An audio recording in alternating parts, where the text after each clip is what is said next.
Wi-Fi na naman. Sa lahat, kami ang gluten, kami ang magpapakita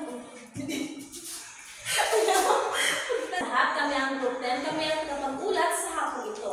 Ngayon, ang tatalakayin natin ngayon ay tungkol sa basahin ng sabay-sabay. Pagsasalin ng mga piling akda. Pagsasalin ng mga piling akda. Ano ba sa tingin mo ang tungkol dito, binibining hanggan? Sa tingin ko po, ito ay patungkol sa pagsasalin o pagpapalit ng wika kung sa iba pang wika sa mga piling akda o sa mga akda ng pangpapalitikan. Tama. Ito ang pagsasalin ng mga piling akda o mga sulatin katulad ng tula, maikling kwento, nobela at marami pang iba. So ngayon, ano ba ang prosa o tuluyan? Pakibasa nga, Mahilong. Ang prosa o tuluyan, ito ay malikhaing pagsulat na gumagamit ng pangungusap.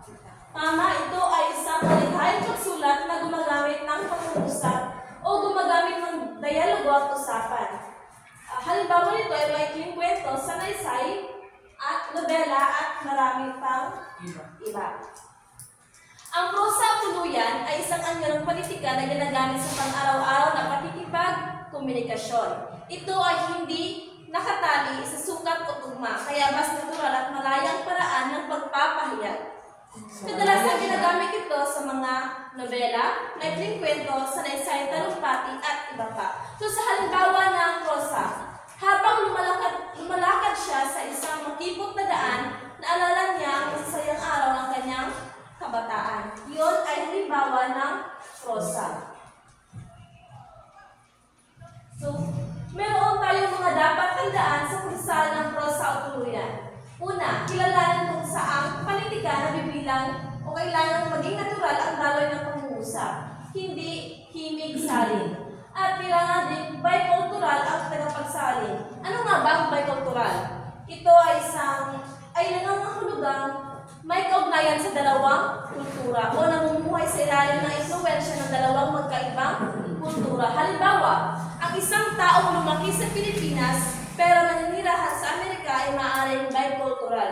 Dala niya ang kaugalian ng parehong bansa. So kahit pag pumunta tayo sa ibang bansa ay dala-dala pa rin natin yung paano tayo namumuhay dito sa Pilipinas, yung pagiging Pilipino natin, yung mga kultura, yung mga kaugalian natin.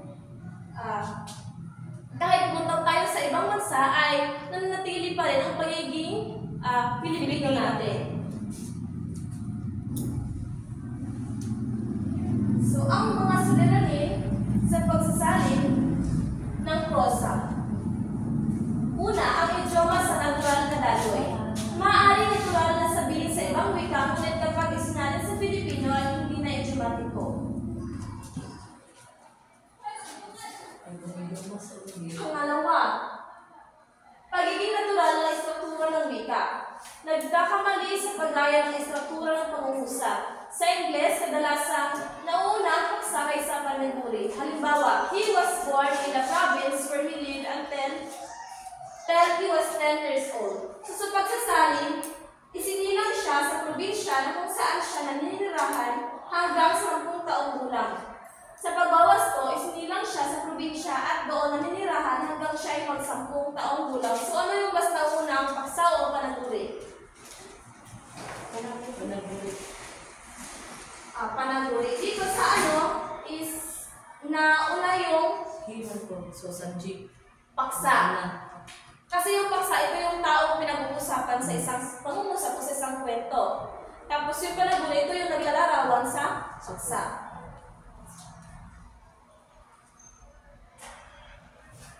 Pagsasalin ng mga neologismo. Ano bang ibig sabihin ng neologismo, binibining inanod?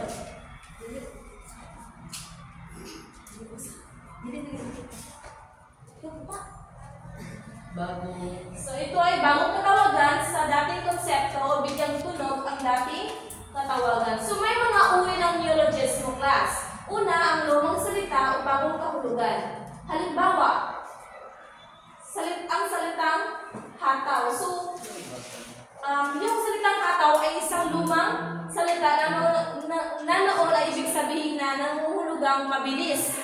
Ang hataw ngayon, meron na siyang ibang kahulugan na mahataw sa pagsayaw, yung nagbibigay yung malakas meaning. Nagkaroon na siya ng panibagong kahulugan ngayon. Ang salitang ito ay salitang lumang salita. Pangalawa, kombinasyon ng mga dating salita. So, halimbawa, tapsilog at tanghak at kulay. Pangatlo, pagdadalagdag o acronym. Ano ba sa tingin mo ang pagdadalagdag o acronym binibining Mel? Pagdadalagdag o acronym? Pagdalagdag? Pagdadalagdag o acronym. No idea. Halimbawa, CD. Ito ay compact desk. Acronym. Acronym? Okay. Yung DSWD, Department of Social Welfare and Development. Yung BSED, Bachelor of Secondary Education. Yun yung tinatawag na pagdadalagdag o tinatawag na acronym. Pagdalagdag siya, Tagalog. Resulta din, no? Pagdadalagdag sa Tagalog, sa English ay acronym. So, pang-apat, panghirap at pagpapaikli, medyo magkapareho rin sila sa pagdadalagdag o acronym. Halimbawa nito ay syota mula sa salitang Siyota na C-S-Y-O-T. Naimo sa kuan. Ang ibig sabihin nito ay short time. Panindalian. Panglima ay ang pagpapalit ng bahagi ng salita. Halimbawa, banana cue. Pang-anim, paggamit ng mga panlapit. Halimbawa, fashionista, McDonaldization. So, ano ang mga panlapit ginagamit sa mga salitang ito? Fashionista, ang example. Fashionista at McDonaldization. Sudjun. Ang panlapit ginagamit sa salitang ito ay salitang on, in, yung mga ganun, yung mga panlapit. Fashion. Fashionista. Fashion. On.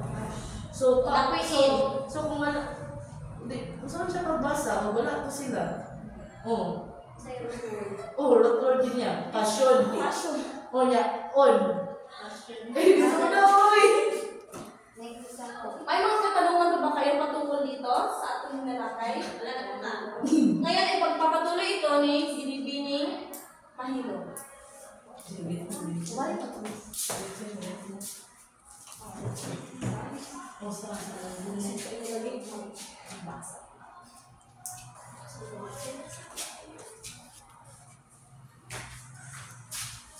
ako nga pala ang pangalawang tagapagbulat. So ating pagpatuloy ang pagsasalin siyentipiko at tipikal. Ito ay hindi hingi ang matalinghagaw matayutay na pangusap. So dito may eksaktong lingwahe. So katulad na lamang ng balita, formal na salaysay, tekstong pambatas, disiplinang akademiko at teknolohiya at iba pa, o agham at teknolohiya. So, sa pagsasalin siyentipiko o medikal, dito ay mas maalam sa pagsasalin ng medikal na hindi doktor, ngunit maalam sa mga terminong medikal at biyasa sa parehong wikang isasalin at pagsasalin. So, ang halimbawa dito ay, sa English ay, the patient's complaints of such and such. Reklamo literal. So, ang ibig sabihin nito ay reklamo ng pasyente. Kung sa Tagalog pa ng the patient complaint.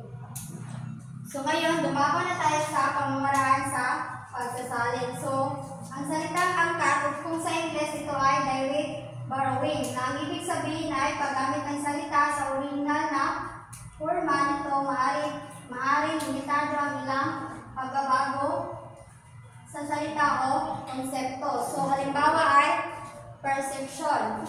So, ang perception ay nagiging sa salita direct borrowing nagiging perception nga S-Y-O-N. delete from S-Y-O-N to T-I-O-N.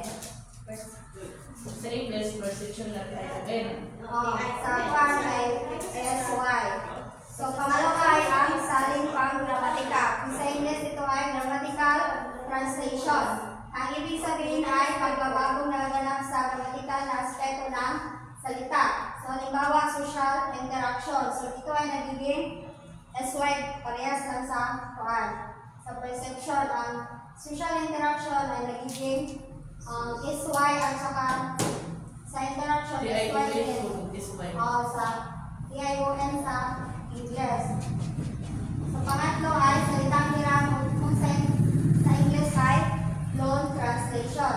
Ito ay pagbuo ng mga bagong salita na maaaring tanggapin o hindi ng karamihan. So, halimbawa ay brainwashing.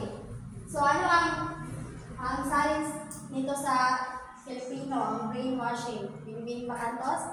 Sa Filipino, brainhugas isip. Tama. Ang brainwashing ay nagiging paghugas isip. So, pangapat ay saling likha. Sa English ay word intervention. So, ito ay may kaangkupan ang saling ng salita. So, ang word intervention ay may kaangkupan ang saling ng salita. So, panglima ay saling dagdag. So, or abbreviated words. So, halimbawa ay abbreviated or abbreviation, di ba mauna na siya? Halimbawa, IQ. So, ay ibig sabihin ay intelligent quotient. So, Pero yan siya sa pagdadagdag. Opposite sa acronym. Opposite sa acronym. tawagan na kay saling likha. Or sa English ay saling dagdag na sa English ay abbreviated words. So, lahat ay sila sa acronym. So, pang-anim naman ay saling tapat. So, kung sa English, ito ay parallel translation. Ito ay ginagamit ng mga katutubong wika bilang katumbas ng mga salita. So, parehas nagyapon siya parehas nagyapon magkahulugan pero sa Tagalog. So, halimbawa, social interaction. Ibig sabihin ay pakikisalamuha. Sa Tagalog, social interaction. Pakikisalamuha. So, Bisaya.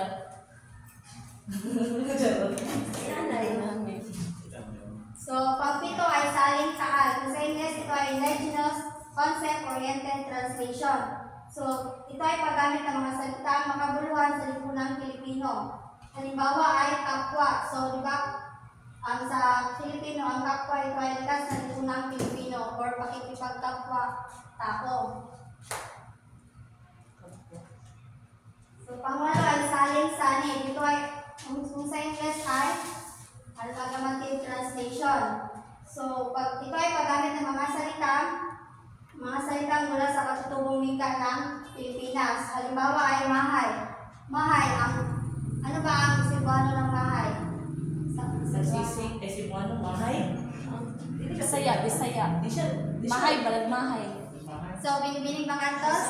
Ano siya, Filipino? Ano sa Bisaya mahay? Mahay na. Sa Tagalog, ang mahay ay, ibig sabihin nito ay nabigo. Ang mahay ay salitang Cebuano na Bisaya. Sorry. Ang mahay ay ito ay Cebuano. Sa Tagalog ay nabigo. Ano hindi siya mahay ay Cebuano dahil sa bigo. So ngayon, dumako tayo sa tula o pusa. Ang tula ay kaisiling ng paggamit ng salita o pangingita ng relasyon ng ating pandama. So diba, ang tula ay may ritmo, may sukat at tugma. So ano ba ang ritmo? Tunong, ma'am. Tama. Kung saan to lang, mayroong sukat, tugma, at Tama. tunong. Diba, ang tula ay may sukat. Ang sukat ay ang bilang ng panting sa bawat talukod ng tula. At tugma naman ay, ito ay ang pagkakapareho ng tulong sa bawat dulo ng talukod. So, kaya, dahil sa mga pagsasalin ng mga salita, may mga nagsasalumatang paniniwala sa pagsasalin. So, si Hilaire Bilog, siya ay naniniwala na ang tula ay dapat isalin lamang sa anyong tuluyan. Malaya.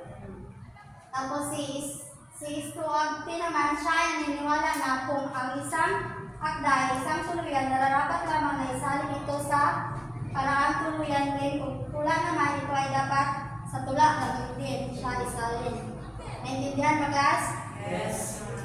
At sa suliranin ng pagsasalin naman ay ipagpatuloy ni Binibining Mariel Inanod.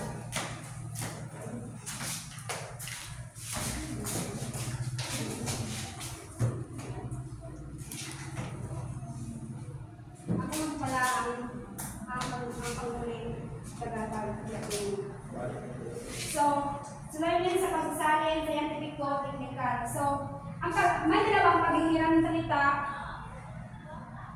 Una is ang paghihiram ng kultural at pangalawa, paghihiram na political. Ano nga ba ang paghihiram na kultural? Binibining hanggan? Hindi ako ba? Hindi ako.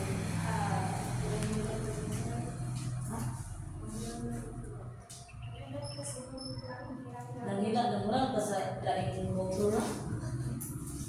Ay, okay. Kaya na ito Ikihiram. yung kanang paggamit ng salita na hindi naman natin makikita dito sa ating mismong bansa. Katulad na lang mga snow. So, ang paghihiram ng kultural, kapag ang isang salita ay walang katumbas sa ibang wika dahil sa natatanging kultura. Halimbawa na lamang isang sushi, di ka naman sa pupuan. Sa Japan. Yeah, Japan. Japan din. Ano siya, maging makuan sa Pilipinas. Ang pangalawa ay sa paghihiram na politikal. Sino ang may idea? Binibining Mel? Kana siguro. Ay, di ba lahit-lahit man kung muna ko ay ng sa bansa? Ay siguro kung wala mang katumbas na salita ang mga politika, siguro wala mga balaw, kaya nag-feel, ay kung naka-English na siya informed, English informed naman wala na siya sa Pilipinas.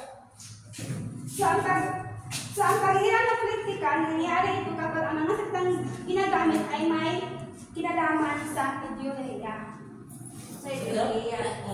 Sa o, pamahala o batas. Yan. Pamahala o batas. Yan ang paghihiram na politikal. Sa pangalawa, paglikha ng salita o tinatawag na maunahing palakitaan, ito ay nakakatulong upang maiwasan ang labis na paghihiram sa wikang Ingles. So, Pagkuha ng salita. sa isang paraan ng pagpalawak ng vocabulary kung saan ginagamit natin ang mga kaugnay sa salita sa wikang Filipino upang mas maunawaan ang kahulugan ng isang salita o konsepto. Halimbawa na lamang is sa English is responsibility. Sa Tagalog is ang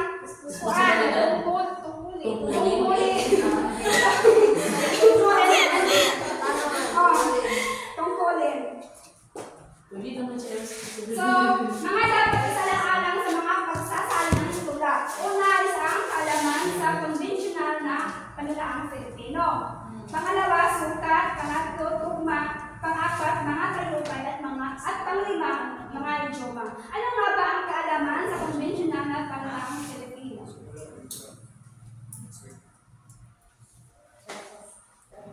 Charcos, kaibigan ka.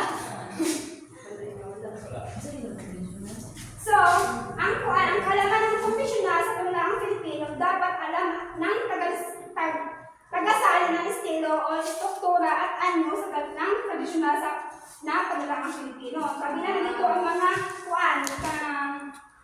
mga tanaga, dalit, at ang haiku. Dito na Ay, isa. kaya sila. Dili na sila. Dili na ikan sa Philippines. Dili man na. Sa panahon sa Japan, sa Ay, pagsakop. okay. Okay, pagpuan pa niya siya, pagsakop pa niya siya. Bibit pa na siya. So, ang pangalawa is ang sukat. Ano nga? Ano naman natin yung Ang sukat ay sukat. Sukat. Tama. Sa pa? Ang tugmag. Halimbawa na lamang, tagumpay, buhay. Ako yung totoo na yutay. Mga kayutay. Tulad. Mga idioma. Idioma, kay kanto it's raining cats and dogs. Panglas ay isang duges, pakitang na. Alam mo ito, gets? Meron pa na, ay saan siya hangkan. Jenny. I assign myself. Okay, kuan, kasama lang. Basahan din, translate sa Tagalog. Invisible Man by Ralph Ellison. I assign myself no rank or any limit. And such attitude is very much against the trend of the times, but my world has become one of infinite possibilities. Ay, So, bising I mo. Pagkasalin ito sa Tagalog. Filipino. Tulungan nila Ah, ako, sa guys. Filipino. Sa, Sige. I assign myself myself kay kanang Wait for a while. kanang Hinanay niya iyang sarili? Ano? Hinanay? Assign man. Assign myself. Kinakilap ko ang sarili ko. Ikinalaga ako sa sarili ko. Itinalaga ko ang sarili ko, walang Ranggo? At walang limitasyon? Wala akong ranggo. wala akong ranggo at wala rin akong hindi O ako hangganan. Wala akong ranggo o hangganan. Ang ganitong pananaw ay labas sa uso Iba-ibang ng kasi tayo ng ng pag-translate. panahon. Ngunit ang mundo ko ngayon ay naging mundo ng walang katapusang mga posibilidad. Wow. Ayun. Hindi namin yan kaya. So, sabi ko pa by Ralph is ang yan ko na Hindi ba by words yung translate niya, ma'am? Hindi. I-consider niya ang detail, ang tugma, ang sukat. Ay, oo nga pala. So, sa translation, alagay akong tugma. So dito, tungkol sa pagtanggap ng sariling pagkatao, pagtanggi sa mga limitasyon ng lipunan, at paniniwala sa sariling kakayahan ng mga posibilidad sa buhay. Yan ang dito gets pakitranslate na. Sige, dito mag-gets. Basahin ko. Dito ay dami mag-gets. Pagtanggap sa sariling pagkakayahan. Tinakda ko ang sarili ko, wala akong ranggo o hangganan, at ang ganitong pananaw ay labag sa uso ng utak ko ng panahon. Ngunit ang mundo ko ngayon ay naging mundo ng walang katapusang mga posibilidad. Yan. At dito, Mahirap po. Ma'am, wala. Ayun, i-appeal sa form na.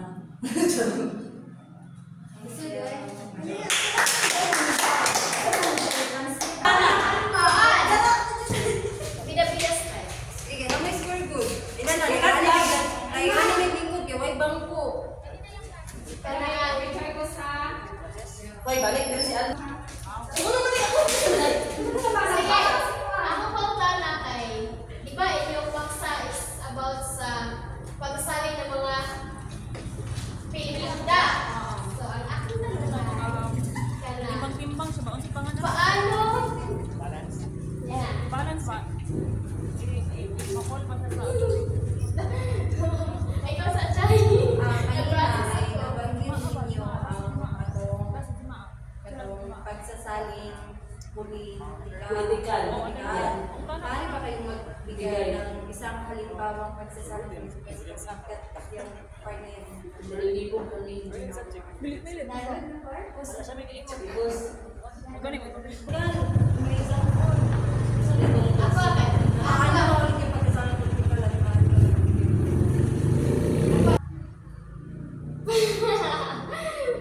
at nakakapagpapalawak ng kaalaman ang pagsasaling ng mga akda sa mambabasa. Oh. Unsa daw nga paraan? Sa unsa nga paraan nga na napalawak ang kaalaman ng mga mambabasa sa mga sinalin na akda. Ato ba dyan? idiomatic ng ay tulugan ng idiomatic ay kanang mapalawak nila ba kay bilang English ang ilang may bawat idiomatic dili mga Pilipino kung idiomatic. Then aside ko na kay nadagdagan ang kanang mga vocabulary Oo. na kanaan ay nagisalin kay mo din ang sakto nga term nga isalin ato nga English. okay, pala. Hindi naman Oo. muna ang mababasa ba? Dayon din dili na to maikaila usahay nga ana day nga word nagamit din nato na. Ako kay wala ko kabalot sa examples sa political. Teacher! Kaya kaligdan ko na mga question. Namutaya pero kabalo sa answer. Ako kay wala ko sa tumagid. Sige na. Sige na. Ito ba ito sa ubig?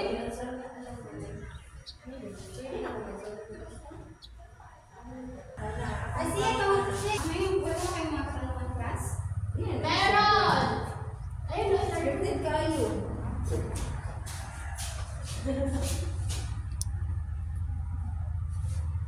Okay, na kayo pamutan na ma'am. Ako question kay nabanggit ninyo kanina ang pagsasaling politikal at sa parte na iyon ay hindi ko personally lubos na magawaan. Maaari ba kayong magbigay ng isang halimbawa? So, ang sasaling politikal, ito ay magsasalin ng mga salita o terminolohiya may kaugnayan sa pamahalaan, batas, politika at ideolohiya. Dito, mahalaga ang katimbangkan ng kahulugan upang hindi mabago ang orihinal na mensahe. So, sa halimbawa nito ay ang democracies o demokrasya. Ito ay konsepto ng pamahalaan, human rights, yung mga State of the Nation Address or SONA. Yun yung mga halimbawa ng saling politikal. Halimbawa, samantalang sa saling kultural naman, ito ay magsasabi ng salita o ekspresyon o kaugalian na may malalim na koneksyon sa kultura o pinagdiriwang ng wika. Halimbawa, Thanksgiving, yung mga kultura ng mga Pilipino. Thanksgiving, araw ng pasalamat, siesta, o tulog sa tanghali, bayanihan. Ito yung mga kultura ng Pilipino. Sa overall namihan, kanang paano nakapagpapalawak ng kaalaman at paano nakapagpapalawak ng kaalaman ang mga pagsasali ng mga akda sa mga mambabasa. So, ang pagpapalawak ng kaalaman sa pagsasali ng mga akda ay isang paraan ng pagpapalawak ng kaalaman ng mga mambabasa. Dahil nabibigyan daan ito upang maunawaan natin mga ideya, damdamin, karanasan at kultura ng ibang tao mula sa ibang panig ng mundo. At yun lang po. Para kay sa kwan to sa liberty. So ano ang dapat isaalang-alang sa pagsasaling teknikal? So, dapat nating isaalang-alang sa pagsasali ng technical ay dapat isaalang-alang upang magsiguro natin ang katampakan ng bisa ng salin. So, una ay dapat eksakto ang terminolohiya. Dapat gumagamit ng tamang termino